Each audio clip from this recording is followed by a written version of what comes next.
जो मुंह में पट्टी बना हुआ रहता है। हमारे मौलाना साहब जो एमपी रहे,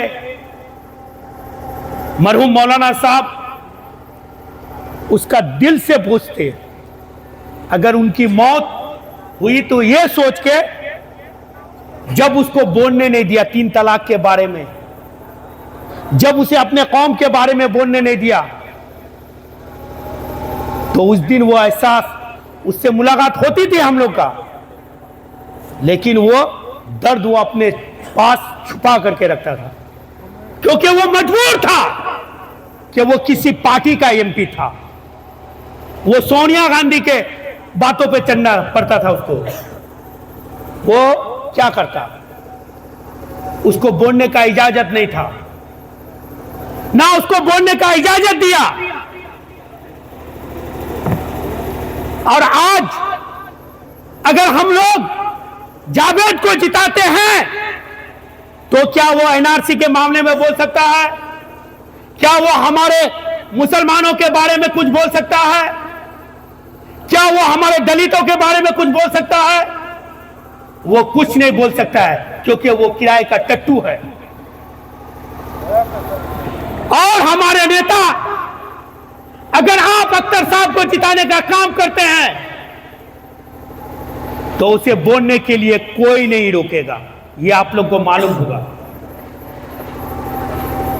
क्योंकि हमारा नेता ओवैसी साहब बोलते हैं, उसको अगर और एक आदमी मजबूत मिल जाए, हमारे अख्तर साहब मिल जाए, जैसे हमारा इम्तियाज जलील साहब है, ये लोग अगर मिल जाए, ये वो लोग का 300 पर भारी हो जाएगा, ये 3 वो लोग का 300 पर भारी हो जाएगा।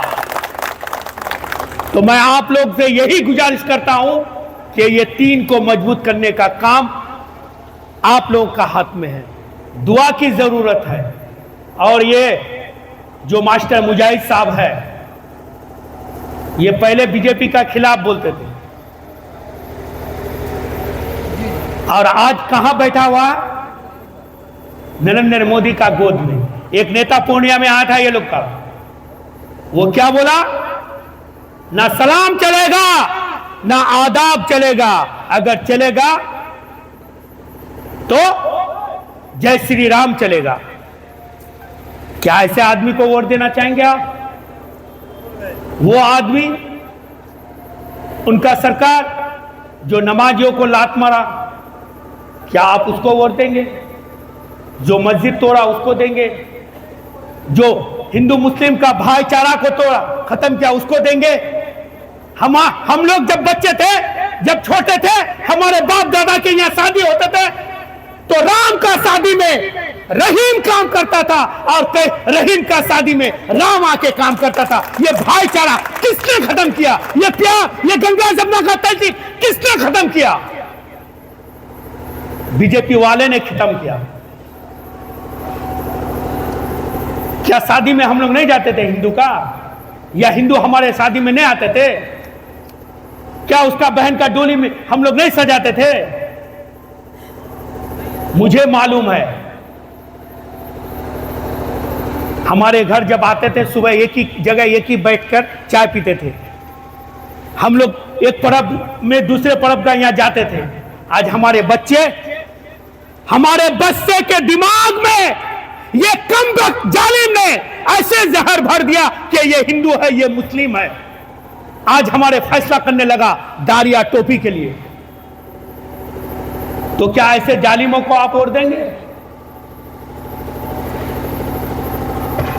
पत्रकार महोदय यहां पर है, वो मुझसे सवाल करेंगे, तो उससे पहले मैं बताता हूं कि मैंने राजद क्यों छोड़ा।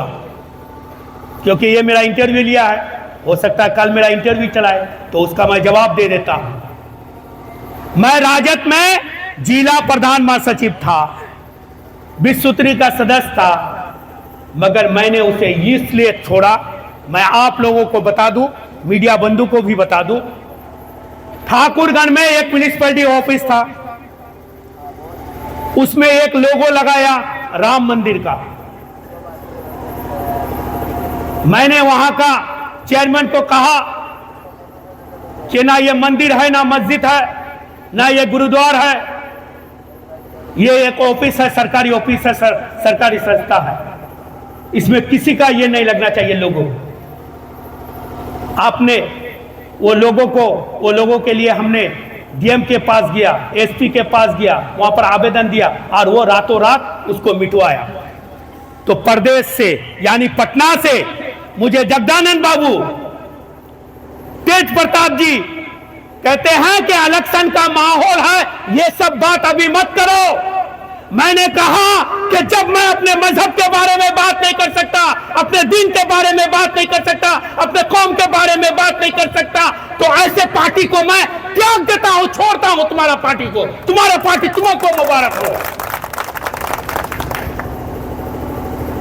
इसीलिए मैंने छोड़ा और मैंने सोचने लगा कि हमारे मुसलमानों का मुद्दा को उठाने वाला कौन है, हमारे गरीबों का मुद्दा को उठाने वाला कौन है, हमारे दलितों को उठाने वाला कौन है, हमारे दलितों के बारे में बोलने वाला कौन है, हमारे पिछड़ों के बारे में बोलने वाला कौन है। मेरे दिमाग में ये चला, मेरे दिल में चला कि एक ही नेता है, वो ओवैसी साहब है, जो पूरे हिंदुस्तान के मुसलमानों के बारे में सोचते हैं, पूरे हिंदुस्तान के दलितों के बारे में सोचते हैं, पूरे हिंदुस्तान के पिछड़ों के बारे में सोचते हैं। ये वो इंसान है। और इसके साथ साथ पूरे बिहार के हिंदू, मुस्लिम, सिख, ईसाई के बारे में अगर सोचने वाला है तो वो अख्तरुल ईमान साहब है। मैंने ये सोच के इस पार्टी में ज्वाइन लिया। मैं आप लोगों को यह कहना चाहता हूं कि आप लोग सोचिए। बोलते हैं कुछ लोग, हमारे बुजुर्ग, कि हमरा तो बोले ई कि बाबा कांग्रेसी, हमरा पुराना कांग्रेसी। मैं पूछना चाहता हूं उस बुजुर्गों से कि हमारे बारे में किसने सोचा। कम संख्या में यादव है, वो नेता बन गया। कम संख्या में रामविलास पासवान नेता बन गया, मांझी बन गया, ये 3 दिन का नेता बन गया, मांझी नेता बन गया, और हम लोग कुछ नहीं बन पाए। बताइए कि हम लोग का नेता कौन है, हम लोग किसको अपना दर्द सुनाए। और आज कहते हैं लोग कि ओवैसी साहब वहां से लड़ते हैं वोट काटने के लिए जहां पर मुसलमान है। मैं आपसे पूछना चाहता हूं, अगर कोई जुल्म आ जाए, कोई सितम आ जाए, अगर किसी को मुसीबत आ जाए, तो वो किसके पास छुपने जाएगा। अगर लोहागड़ा बहादुरगंज कोई मारे, कोई पिटाए, तो मैं तो यही सोचूं ना, दे भाई इडा हमार मस्जिद खान जाए, इडा हमार मुसलमान बस्ती मी जाम तो नहीं मारवे। यही सोचेंगे ना कि यहां पर अपना आदमी है, यहां जाएंगे तो हमारी जान बच जाएगी। तो हम तो, हमारे ओवैसी साहब यही सोचते हैं कि यहाँ हमारा तादाद ज्यादा है तो हमको यहाँ इज्जत मिलेगा, प्यार मिलेगा, मोहब्बत मिलेगा, ये सोच के हमारे पास आते हैं। और हम उसको क्या कहते हैं, बी टीम कहते हैं। अस्तगफिरुल्लाह। जो हमारे लिए इतना अच्छा सोच रखते हैं, हमारे बच्चों के लिए इतना अच्छा सोच रखते हैं, हमारे आने वाले कल के लिए इतना अच्छा सोच रखते हैं, हम उसे बदनाम करते हैं। मगर कोई बात नहीं, करबला का मैदान में उसी का जीत हुआ जिसका कम संख्या था। इंशाल्लाह हम भी अपना कामयाबी तक पहुंचेंगे। मैं आप लोगों को यह बता दूं, जो आदमी, ये आप मुखिया मेंबर नहीं चुनने जा रहे हैं, ये हिंदुस्तान का नेता चुनने जा रहे हैं। इसीलिए मैं आप लोग से गुजारिश करता हूं, आप आने वाला 26 को अपना